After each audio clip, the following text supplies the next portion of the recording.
সূরা ফাতিহাকে বলা হয় উম্মুল কোরআন বা কোরআনের সারমর্ম।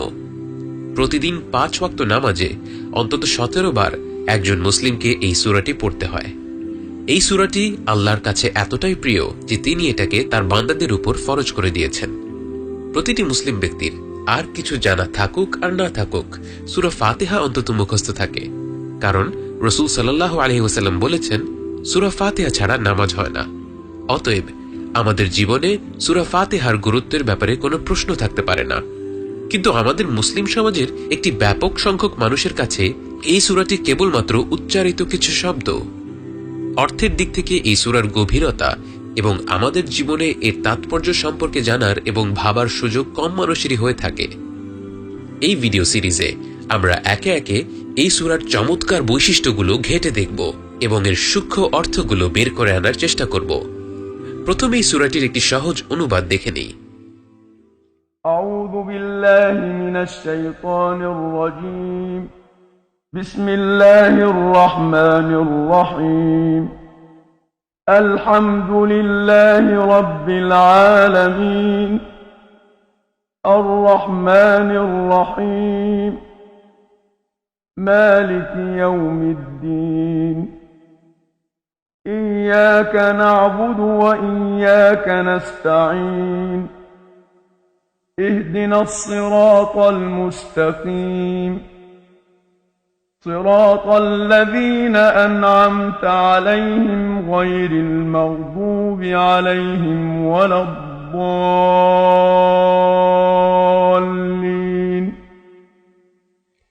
এবারে আমরা সূরাটির গঠনের দিকে নজর দেই।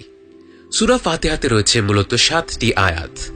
আমরা যদি অর্থের দিকে নজর দেই, আমরা দেখব এই 7টি আয়াতকে আমরা 3টি অংশে ভাগ করতে পারি। প্রথম অংশে আল্লাহ আমাদের তার পরিচয় শিখিয়ে দিচ্ছেন। আল্লাহ কে?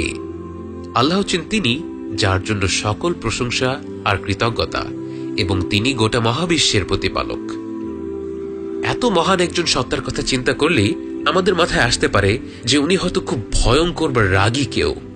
তাই এর পরপরই তিনি আমাদের ভয় ভাঙিয়ে দিয়ে অত্যন্ত স্নেহ এবং মমতার সাথে বলছেন তিনি আসলে আর রহমানুর রহিম, তিনি অত্যন্ত দয়ালু এবং করুণাময়।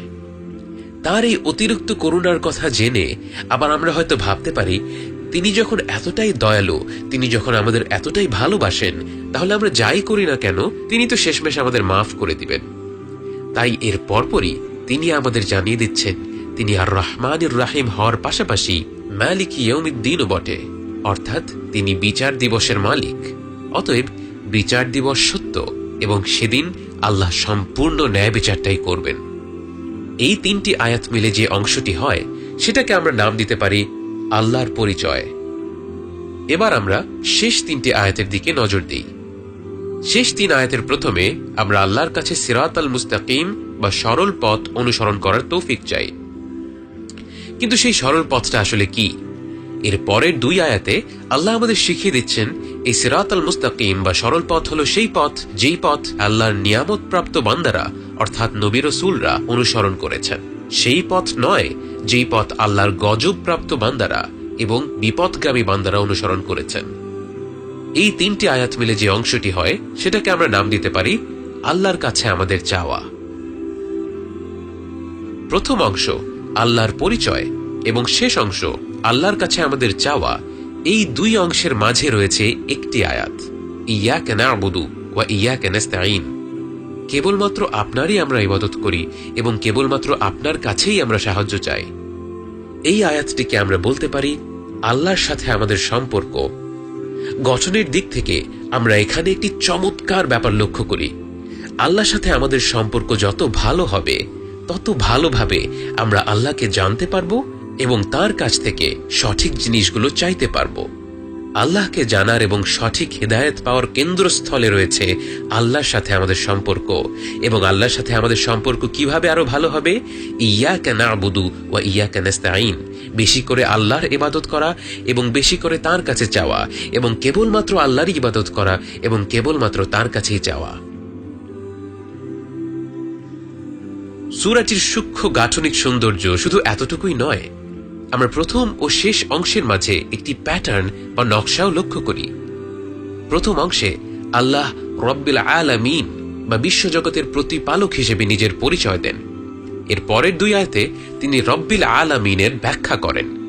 রব্বিল আলামিন হচ্ছেন আর রহমানির রহিম এবং তিনি একই সাথে মালিকি ইয়াউমিদ্দিন। ঠিক একইভাবে আমরা লক্ষ্য করব সূরাটির শেষ অংশেও প্রথম আয়াতে আমরা আল্লাহর কাছ থেকে সিরাতাল মুস্তাকিম চাই সেই কথাটি উল্লেখ করা আছে, কিন্তু সিরাতাল মুস্তাকিম কি সেটার ব্যাখ্যা আসছে তার পরের দুই আয়াতে।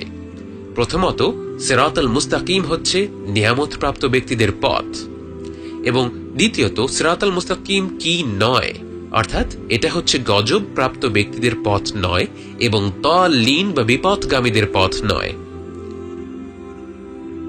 এবং এই নিখুঁতভাবে নির্মিত সূরাটির অন্তরে রয়েছে আল্লাহর সাথে আমাদের সম্পর্ক। আমরা কেবলমাত্র তার ইবাদত করি, কেবলমাত্র তার কাছেই সাহায্য চাই। গোটা কোরআন জুড়েই আমরা এমন নিখুঁত ভাষা এবং গাঠনিক সৌন্দর্য খুঁজে পাই। এই বিষয়গুলো জানলে আমরা আরো গভীরভাবে উপলব্ধি করতে পারি এই কথাগুলো কোনো মানুষের পক্ষে বলা সম্ভব নয়। আমরা যখন কথা বলি হয় কিছু বেশি বলে ফেলি অথবা কিছু বাদ দিয়ে দিই। রাসূল সাল্লাল্লাহু আলাইহি ওয়াসাল্লামের জীবনে এমন কোনো ঘটনা ঘটেনি যেখানে তিনি বলেছেন, দাঁড়াও দাঁড়াও, এই আয়াতটি আমি একটু অন্যভাবে বলি। একবার তার মুখ থেকে একটি আয়াত উচ্চারিত হয়ে যাওয়া মাত্রই সেটা চূড়ান্ত হয়ে গিয়েছিল। কোনো আয়াতের একটি হরফও কখনো এদিক সেদিক করা হয়নি। অথচ আমরা অনেক পরিকল্পনা করলেও, অনেক প্রস্তুতি নিয়েও এরকম গোছানো গাঠনিক দিক থেকে সূক্ষ্ম বক্তব্য তৈরি করতে পারবো না। গাঠনিক সৌন্দর্যের পাশাপাশি কোরআনের সবচেয়ে গুরুত্বপূর্ণ এই সূরাটিতে অর্থের দিক থেকেও রয়েছে বিস্ময়কর সব ব্যাপার।